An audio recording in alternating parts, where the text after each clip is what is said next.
je vais vous parler d'un outil totalement subversif qui s'appelle le PFFT. C'est son nom de code. Alors attention, je ne m'adresse qu'à vous. Il ne faut en aucun cas que les tenants de l'économie financière soient au courant de cette arme qui est une arme de construction massive et qui va recréer les équilibres sur le territoire. Donc le PFFT, c'est le pare-feu financier territorial. En fait, ce n'est pas spécialement nouveau, c'est une bourse. Exactement avec les mêmes outils que la bourse de Tokyo, de Hong Kong, de Londres ou de Paris, mais simplement qui va être régulé dès le départ. Pare-feu financier territorial, pourquoi? Parce que exactement comme votre ordinateur qui a un pare-feu pour éviter les parasites, ce pare-feu n'empêche pas les échanges. Vous êtes sur le web, vous êtes en contact avec le monde entier tous les jours. Notre pare-feu financier territorial qu'on mettra sur une province, à commencer par la Bretagne, permettra les échanges même de manière internationale, mais évitera le parasitisme. Permettra les échanges sur le financement des entreprises, sur les échanges de biens et de services avec une finalité, le bien et le service réciproques les uns des autres.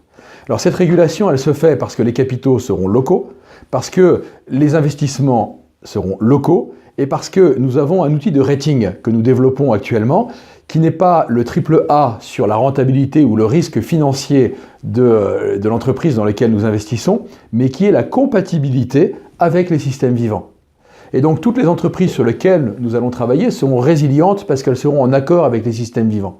Donc ce sera un outil financier qui ne s'oppose pas, qui est parallèle à ceux qui existent aujourd'hui, mais qui vont libérer les territoires, qui vont libérer l'économie territoriale de cette dépendance et de cette forte influence de l'économie financière, pour les échanges de matières agricoles, mais aussi pour tous les types d'échanges.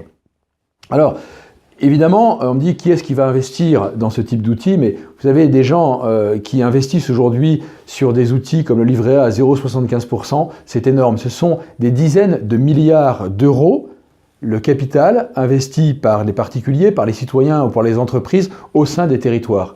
Supposons que je ne prenne que 5% de ces masses financières pour une économie qui est au service de la vie, au service de l'homme, au service des territoires, qui est fait par des entrepreneurs, qui est fait sur des projets qui sont des projets qui peuvent d'ailleurs très bien être industriels, ça me donne quand même une bonne marge de manœuvre.